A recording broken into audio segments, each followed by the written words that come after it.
श्रीशैलदयापात्रं देवत्यादिगुणान्धवं यथेन्द्रप्रवणं वन्दे रम्यजामाधरं मुनिं लक्ष्मीनाथसमारम्भां नादयामुनमद्भयाम् अस्मदाचार्यपर्यन्तां वन्दे गुरुपरम्परां भक्तामृतं विश्वजानूनमोधनं सर्वार्थं श्रीषडकोपवाग्भयं सकस्ससाकोपनिषत्समागमं नमाम्यகம் திராவிடவேதசாகரம் திருவழுதினாடென்றும் தென்குருகூர் என்றும் மறுவினியவன் பொருணல் என்றும் அருமறைகளந்தாதி செய்தான் அடியினையே எப்பொழுதும் சிந்தியாய் நெஞ்சே தெளிந்து ஏத்தவருங்கீர்த்திராமானுச முனிதன் வாய்த்தமலப்பாதம் வணங்குகின்றேன் ஆய்த்தவரும் சீரார் சடகோபன் செந்தமிழ்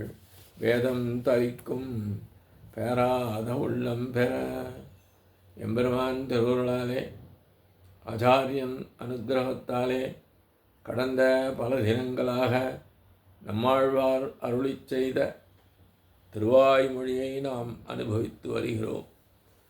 இன்றைய தினம் நாம் காண இருப்பது 258 பதிகம் 6ஆம் பாசுரம். தீர்த்தன் உலகளந்த சேவடி மேல் பூந்தாமம் சேர்த்தியவையே சிவன் முடிமேல் தான் கண்டு பார்த்தன் தெளிந்தொழிந்த பைந்துழாயன் பெருமை பேர்த்து முருவரால் பேசக் கிடந்ததே. தீர்த்தன் உலகளந்த சேவடி மேல் பூந்தாமம் சேர்த்தி அவையே சிவன் முடிமேல் தான் கண்டு பார்த்தன் தெளிந்து ஒழிந்த பைந்துழாயனன் பெருமை பேர்த்தும் ஒருவரால் பேசக் கிடந்ததே. இங்கே அர்ஜுனன் ஒரு காலத்தே சிவனிடம் தவமிருந்து அந்த பாசுபதார்த்தம் பெற்றானே, அந்த நிலையிலே அவன் சிவனுக்கு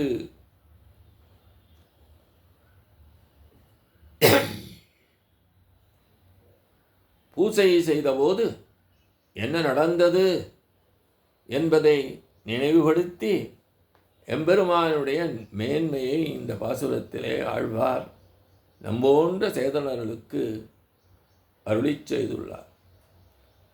அனைத்தையும் தூய்மையாக்க வல்ல கிருஷ்ணனின் முந்தைய வாமனாவதாரத்தின் போது 3 உலகங்களையும் அளந்து எடுத்துக்கொண்ட அழகான சிவந்த திருவடிகளிலே அழகான மாலைகளை அர்ஜுனன் சமர்ப்பித்தான். அப்போது அவன் சமர்ப்பித்த எம்பெருமானுடைய கிருஷ்ணனுடைய திருவடிகளிலே அவன் சமர்ப்பித்த அந்த மாலைகள் சிவனுடைய தலையிலே இருந்ததை கண்டானாம் அர்ஜுனன். அப்போது அந்த மாலைகள் சிவனுடைய தலையிலே உள்ளதை கண்டபின் கிருஷ்ணனே சர்வேஸ்வரன் ஆவான் என்ற காரணத்தினாலேதான் தான் கிருஷ்ணனுடைய திருவடிகளில் சமர்ப்பித்த மாலைகள் அந்த சிவனுடைய தலைமையில் இருந்ததைக் கண்டு யார் சர்வேஸ்வரன் என்று மனம் தெளிந்தான். பசுமையான துளசி மாலையில் உள்ள அரசனுடைய பெருமைகளை அந்த அர்ஜுனன் அல்லாமல் வேறு எவராலும் குரலாம்படி உள்ளதோ என்கின்றார்.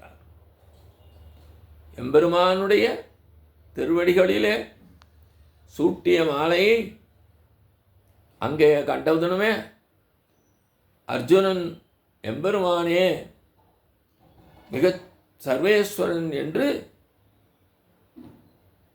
தெளிந்தான்.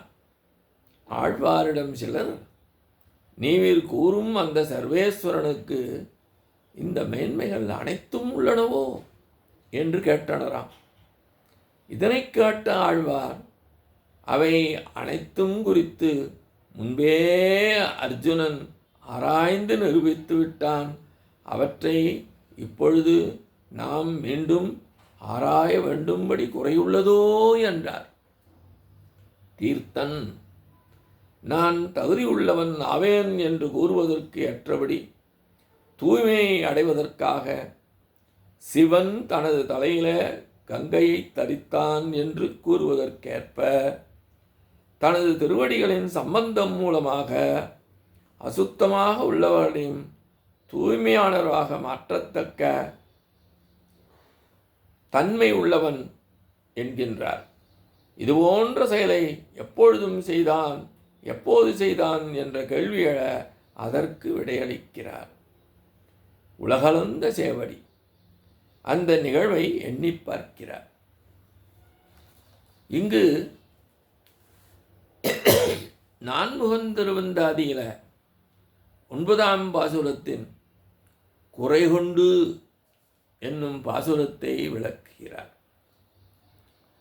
குறைகொண்டு என்றால் தேவர்களுடைய விருப்பங்களை ஏற்றுக்கொண்டவனாக தனது ஆட்சியை முன்னிட்டு கொண்டு மகாபலியிடம் யாசித்து நின்றான் அந்த எம்பெருமான் என்பதே பொருள்.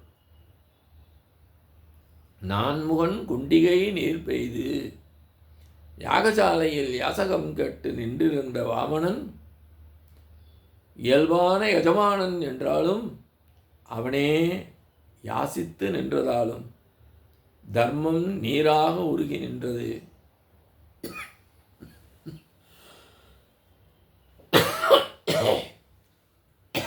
அந்த நீர், அவ்வாறு உருகி நின்ற நீர் மகாபலியினுடைய கையிலே வைத்திருந்த அந்த கிண்டியிலே புகுந்தது. விஷம் குடித்து தனது தொண்டையில் நிறுத்திய சிவனுடைய தலையில கங்கையானது விழும்படி வாமனன் திருவடிகளை மகாபலி கழுவினான். நான்முகன் தலையை கிள்ளிய சிவனின் பாவம் போகும்படி அவன் தலையிலே ஏறும் விதத்திலே